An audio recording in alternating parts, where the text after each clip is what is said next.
Welcome back to another exciting episode of Starknet Espresso. I'm your host, Uche. DeFi is evolving fast, and today we are exploring one of Starknet's most innovative lending platforms. Joining us is Nils, Vesu's co-founder, to break down how permissionless lending, zero governance protocols, and Starknet's ultra-low fees are reshaping the decentralized finance. We'll talk about what makes Vesu unique, its game-changing features like isolated lending protocols, and the future of capital efficiency on Starknet. Let's get right into it. Welcome to the show, Nils. It's such a pleasure to have you on Starknet Espresso today. Hey, hi Uchi, good to be here. Oh yeah. Yeah, so let's just kick that things off with, I would like you to introduce yourself to our audience and tell us a little bit about what inspired Vesu. Yeah, sure. So I started Vesu about a year and a half ago, together with my co-founder Johannes.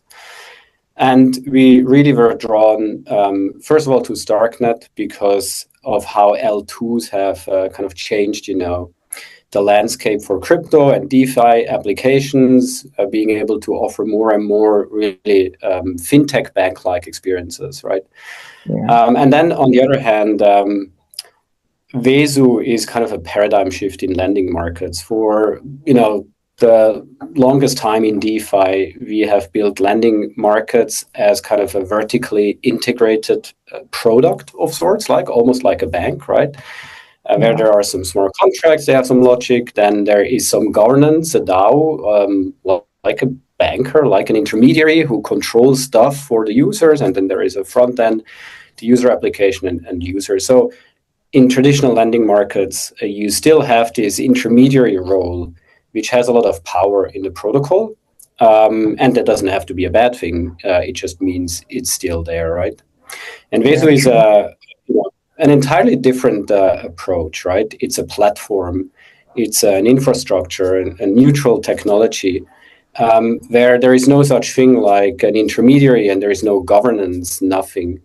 It really empowers everyone now to build their own products on top of Vesu, right? And now with Vesu.xyz, with the website that maybe that's almost like the first product that's built on Vesu, the lending market protocol. So it's really a new approach to lending in DeFi.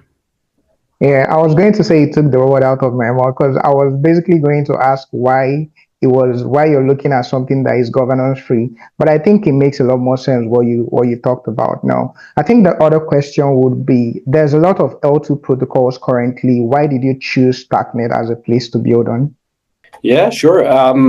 I think it definitely starts with the technology behind it, right? So the three dominant kind of L2s are optimistic rollups. Starknet is probably the first or the longest that has been working and delivering a production-grade validity rollup based on ZK technology. Yeah. This is a big difference in terms of tech, right? If you want kind of optimistic rollups, you have like a 7-day challenge period of sorts. So meaning for financial applications, you almost have like a 7-day settlement time, right? While with Starknet, you don't have that. And I think that's a big advantage. And on top of that, native account abstraction and the UX that this allows us to build really was what convinced us.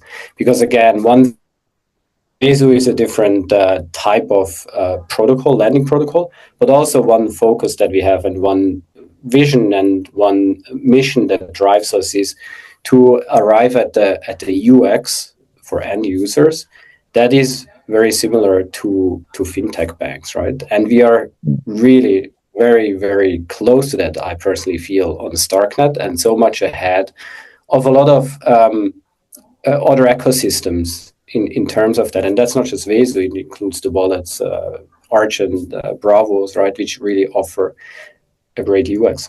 And I think that's why we're here. I think I agree with that because I think it was from the time I started having a conversation with Mark, what I've done is I've gone on Viso and I've tried to interact with the protocol, and I think the UX is phenomenal. I have to give it to you guys. The UX is very phenomenal. But what has been the approach towards having something like that? Because normally most DeFi protocols will be like, let's focus on security and stuff, but you've managed to, have a very, what would you say, a UX that is very, I would say, phenomenal, and then security also on point. What has been the approach to achieving such feat? I'm honestly not sure it's really something that stands out, the security aspect on Vesu when you compare it to, let's say, major lending protocols on other chains, especially on Ethereum mainnet. I think it's the standard. The security part has to be the standard for any DeFi application. You have to focus on security from day one. Security has to be a process. It doesn't just start and end with an audit. Ultimately, while we are not banks having control over user funds, we still, or our code base still manages your funds, right? And so as a user, I have to be able to trust the code base.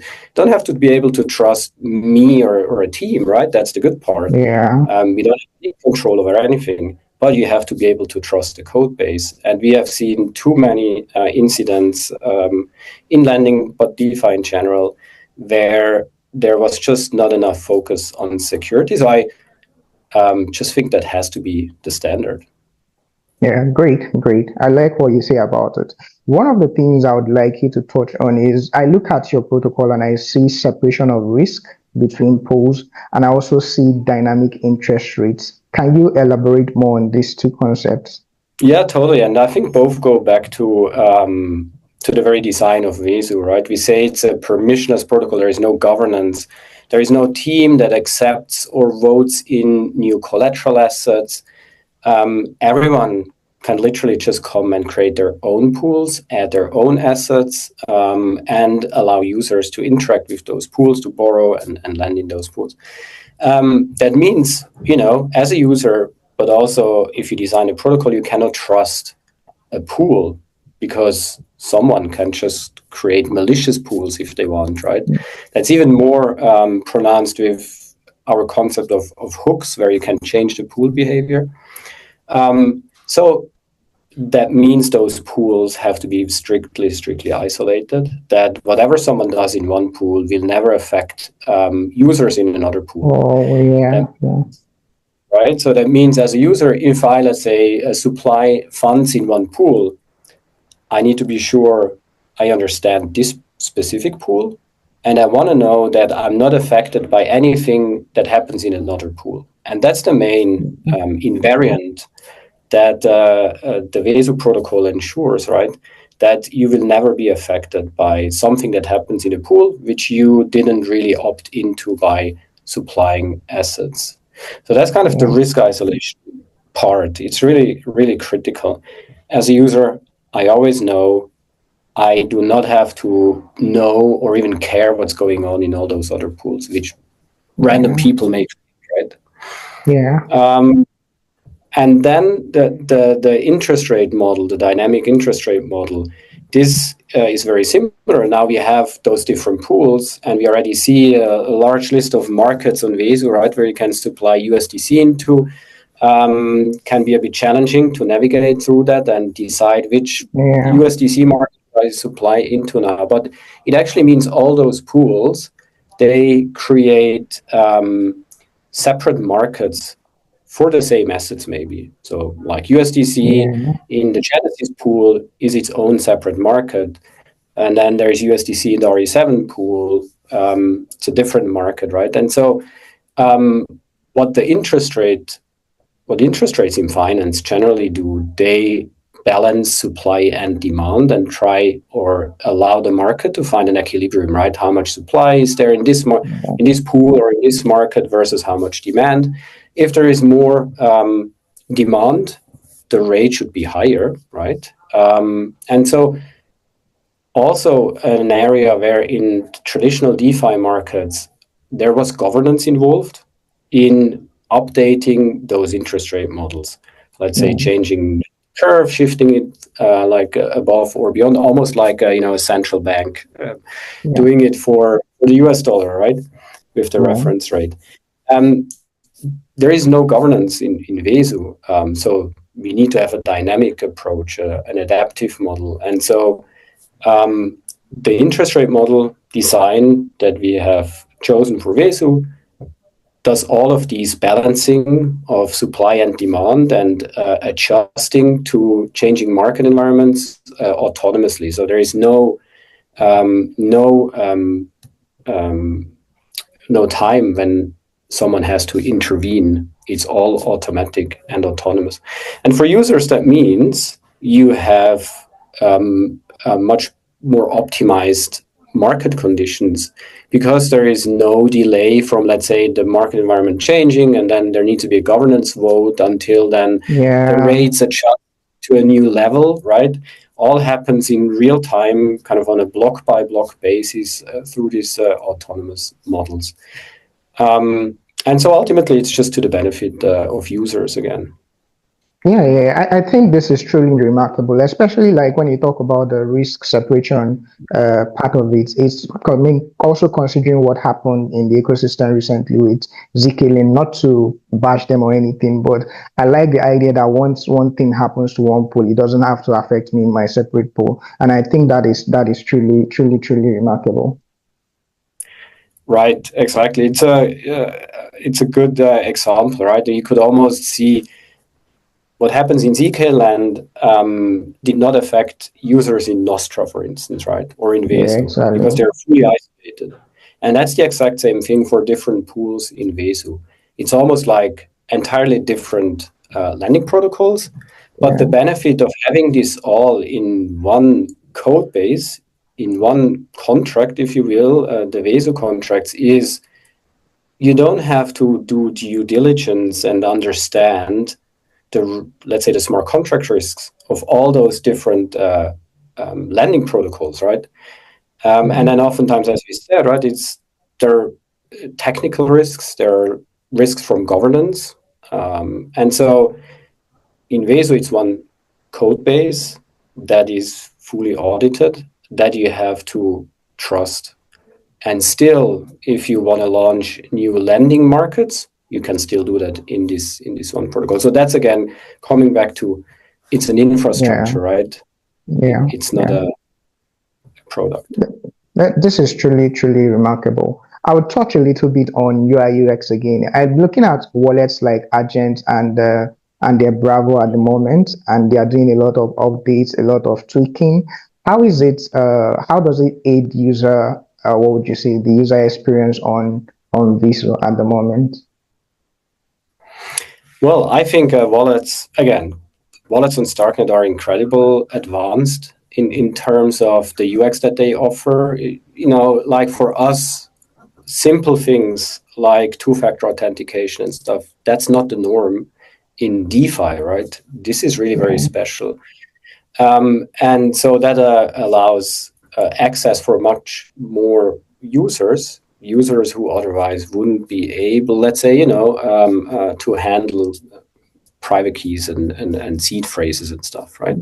And so that's the basis for someone to even consider using crypto and DeFi, right? I first have to be able to kind of do custody over my funds that I have. And then having that established, I think for the biggest part of users, the best UX is actually if they can just stay within their wallets, right? If they don't even have to leave to do stuff, right? I have crypto assets, I can swap them in my wallet. If I want to buy something else, I can buy NFTs. And I should also be able to do DeFi from within my wallet. Because if you think about it, as a user, the first thing I get in touch with is actually a wallet. And I do research probably which wallet can I trust, what's the best wallet for me specifically, right? And I build up trust in that wallet. And that's something very, very valuable, and that takes time, right? To build up this trust. And with each interaction that I have to actually leave my wallet and go to some domain, some website, that already starts to introduce more risks, right? Sure. Lane hijacking and all these sorts of things, right? So the best is just if I can stay within my wallet. And that's why we really try and work closely with those wallet teams together to make sure Vesu is integrated, to make sure users have a seamless and secure UX. And I think, again, that's really cool on Starknet. And maybe it has to do a bit with that we are still kind of a small ecosystem compared to others, right? That it's really easy to speak to those teams and collaborate with those. Yeah, I mean, great. This is phenomenal. One thing you talked about the market and how it's being adjusted dynamically. What role does oracles play in this protocol? How do we get real-time prices and these adjustments to work in real time? It's one of the oldest challenges, right, in DeFi and in lending oracles, and it's a critical piece of infrastructure, right, for a lending market.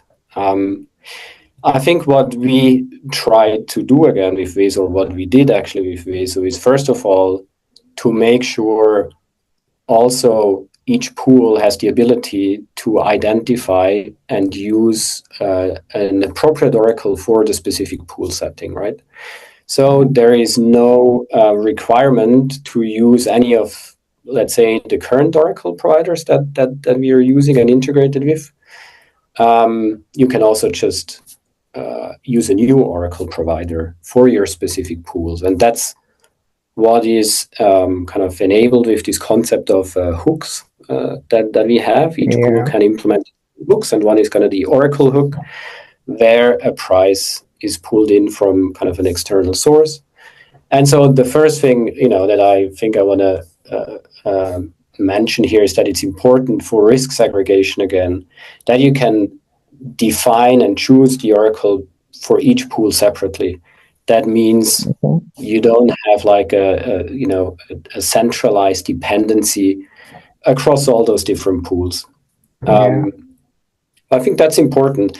And then we are in a very lucky situation, I think, on Starknet, that we have a native oracle, Pragma oracle, which has been on Starknet longer than we have been. The team has also been very hands-on in enabling new markets, in enabling new assets in a robust and safe way. So I think that has been another kind of testament to the Starknet community working closely together. But then also, the big or oracle providers like Chainlink, they're also here. So you have a diversity kind of on Starknet already in terms of oracle providers and tooling that makes the entire space safer. Sure. I think one thing that I found very appealing throughout our conversation is this segregation of risks. I mean, talking about oracles now, we're not depending on one oracle basically. So everything is, that segregation means a lot, and it limits the risk for people. So I think this is one of the takeaways from this conversation, and I like that approach very well. Totally. Yeah, I think it's a very important topic overall for DeFi, for the industry, right? If you think about this dependency on, let's say oracles, but there are also other areas, this dependency on certain infrastructures that turn out to be more and more systemic, right? Let's say if Chainlink fails for whatever reason, this has kind of a big impact on the entire ecosystem. And so it's very important to have diversity, just like we need diversity on the chain tooling level, right? different client implementations and stuff, makes everything much more robust. We also need that on the Oracle side. Great, great. Building on Starknet is pretty much a new concept relatively. What has been the challenges for you guys, building on Starknet with Cairo? Yeah, that's a good question. And so we came to Starknet again 1.5 years ago, probably. Before we have been building in Solidity on Ethereum mainnet, actually only, since the very beginning of DeFi, since 2017, 18, and we have seen a lot of progress and development in terms of EVM and Solidity tooling, right? So even Solidity, the language went through a lot of development in those years. And then all the tooling around that exists in EVM world, let's say, makes it so much easier and more secure to build DeFi applications, right? And so coming to Starknet, of course, we realized that we are not on the same level in terms of available tooling and the maturity of certain things. And just to give you an example, when we came here, we learned that there is not a single standard for how we write ERC20 contracts in terms of camel case versus snake case, all those things. That's also when we started to write this updated SNP2 proposal to make stuff more standardized, because this has been kind of really a catalyst for development in crypto, right? Having standardized interfaces and stuff like that. So, of course, we saw some of these things which are not at the same level than they are, let's say, in Ethereum land, but that's also not been really unexpected. The ecosystem is much younger, and so of course we have to catch up with some things.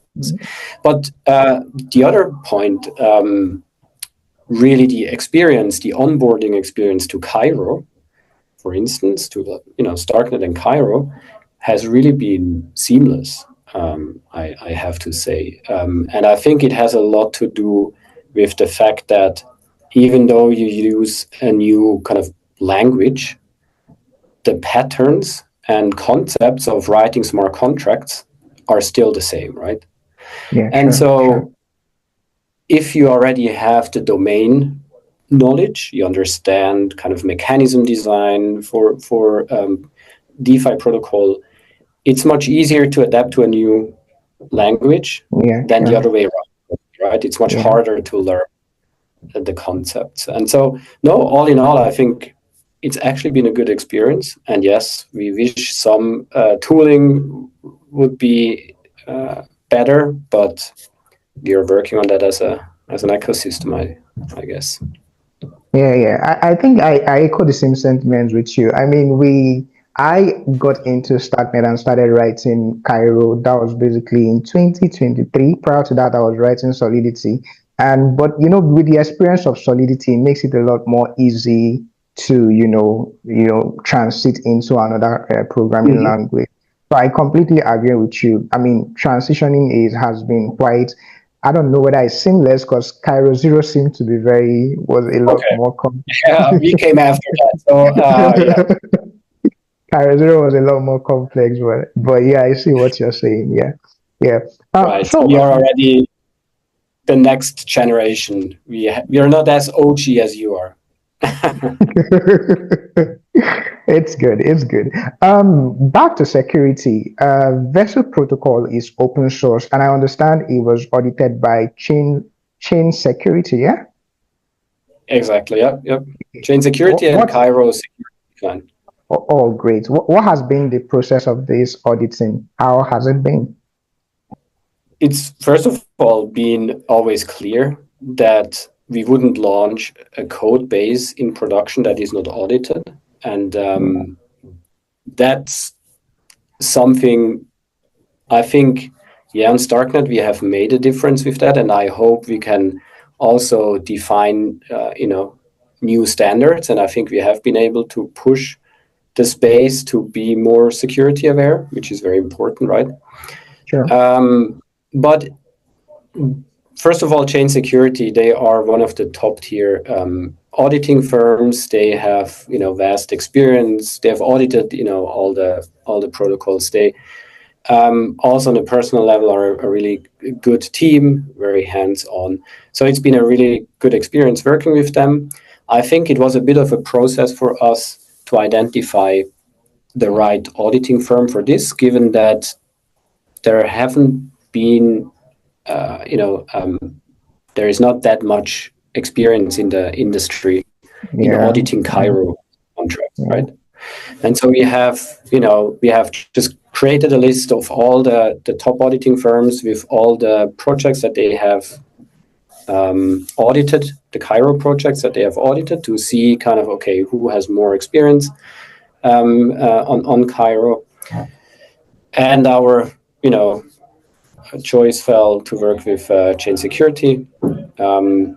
And I think, as always, one part is to get trust in your own code base, right? So having a separate set of eyes, experts looking over your code and making sure it's safe. And the other thing is also just the process of going through an audit where you actually get a feedback, not just in terms of bugs, but also in terms of design decisions. Certain things you can probably even design more secure, even though there is no bug. And so I think I'd recommend anyone to, maybe even before going into the audit, have an external, developer or trusted party look at your code and help you improve things even before going into the audit. Yeah, great. Good advice. Because, and again, I'm just going to reiterate that I think your Vesu's approach towards security is something that I find very, very remarkable. Throughout our conversation, I think it's been one of the things that you've reiterated through our conversations, the need for security. And I really commend that when it comes to Vesu, yeah. Thank you, Danke. That's good to hear from you, someone who has been building in the space for longer than we have. Well, yeah, true. Let's look at adoption. As at September last year, Vesu hit 10 million in total value locked. What do you think has been the driving force towards this mass adoption? I think we said it already. One of the important parts, I think, is just the focus on security. I know everyone putting assets into, a protocol is very, very careful with understanding kind of the risk and everything around that. So I think having established kind of these bases, that it's fully audited, that actually to date, right, whenever we push some new periphery contract, so sometimes there is some code on the periphery that doesn't manage funds, but it helps simplify certain interactions, right? For instance, multiply. Everything that we push is always audited. So there's no line that's not audited. So I think security has been a big driver of that. I have a good feeling putting my money into something that's audited, something that's open source, where everyone can actually review the source code. And that doesn't mean that every user does that, right? But it means that, say, white hat hackers and others do it too. And we have a bug bounty where we have received, low impact findings, which help, improve certain things already. So that's also very important. I think, security is a big driver of that. And then I think the UX, right? It's a different experience. It's not the, let's say, Aave fork experience if you come on Vesu. And so I think those two things combined are, I guess the reason. And I want to more and more of that driven actually not by our own, let's say, efforts or distribution channel, our own website, but through wallet integrations again. That this is something that is, a big focus to make it easier for people to interact with Vesu directly, through wallets. And I think that will be an important driver for the next kind of growth phase. Great, great. One of the things I really wanted to touch was the aspect of zero interest flash loans. Can you throw a bit more light on what how that works? Can you say it again? A zero interest? Flash loans. Oh, okay. Sorry. Yeah. Well, a flash loan is something that allows you to borrow any liquidity from Vesu without putting up collateral, right? Yeah. So that means, you have access to all the Vesu liquidity without needing capital to put up to secure your loan, right? And that facilitates a lot of DeFi transactions, from liquidations to UX improvements. So, for instance, the multiply feature, looping, it always uses flash loans in the background. So it's an important tool in DeFi. And honestly, and I kind of have a traditional finance background, it's one of the innovations in crypto and DeFi that traditional finance will never be able to replicate. It only works because we have atomic transactions on blockchains, right? And this is really something very fascinating. So so I think what's important to understand, if you use flash loans on Vesu, you actually have access to all the liquidity in Vesu. So even though risks are isolated across pools, right? For flash loans, you can actually access all the liquidity. Doesn't matter in which pool the liquidity sits. And that just increases kind of the size of your flash loans that you can use, and it enables much use cases. Why do we not take a fee on that? It's in our eyes a commodity that crypto and DeFi kind of enable. And it's nothing that we want to capitalize on. It's also something that could even hurt ourselves, because, as we said, for instance, flash loans are very important for liquidations. Yeah. So you could see that if you add friction to that, it can even make liquidations, let's say, less secure or less robust. And so we don't want to actually monetize on that front. Oh, great. I can understand why that is the approach. I can understand why. On a more personal note, what has been the most surprising or rewarding part of building Vesu so far? I think the most rewarding part has been the feedback that we get from users. We really got a lot of feedback around the UX that Vesu creates. And I think that is what, keeps us building and shipping. And there is a lot of things that we are working on to offer even, more exciting things on Vesu. Then the second part that also has been really cool on Starknet is the community. And that's, on the one hand, the teams, being able to work very closely with the teams. That just allowed us to have much more and deeper integrations with different applications and wallets on Starknet. Ultimately, just allows for better products again in the end. And I think we are very excited now, looking ahead, for the BTC-fi and Bitcoin narrative that we are all are pushing as kind of a community, right? I think we'll be able to unlock so much and so cool new use cases. And I think the in terms of vision, the most rewarding part of that is actually we will be able, by creating better UX, that's includes wallets, but also all DeFi stuff, including Vesu, we will actually be able to bring many more Bitcoiners from centralized exchanges into the non-custodial world, right? Expanding the overall user base, but also just kind of delivering on the mission that Bitcoin and crypto have, right? To financial freedom, right, and not be limited by centralized service providers. Yeah.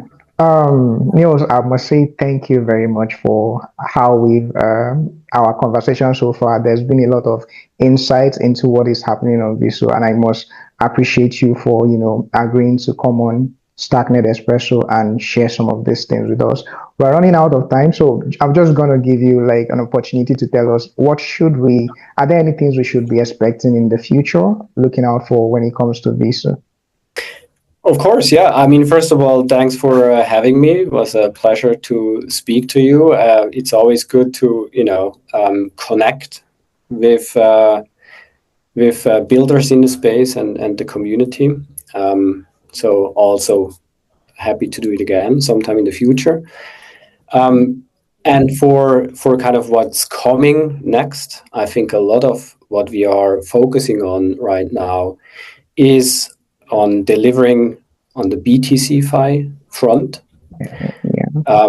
Those are, simple things like unlocking more strategies based on BTC asset, bringing yield to Bitcoiners and BTC assets, and also more product features that ultimately enable access to Vesu and lending and some of the advanced strategies that we have on Vesu for a broader user base. So I don't want to spoil it now, but there are some cool new features and products that we are planning for Vesu. Oh, thank you so much for joining us today. I'm really grateful you were able to make it here. Thank you. It was a pleasure. Want to stay ahead in DeFi? Hit the subscribe button, like this video, and let us know in the comment section what excites you the most about the future of decentralized lending. Stay tuned.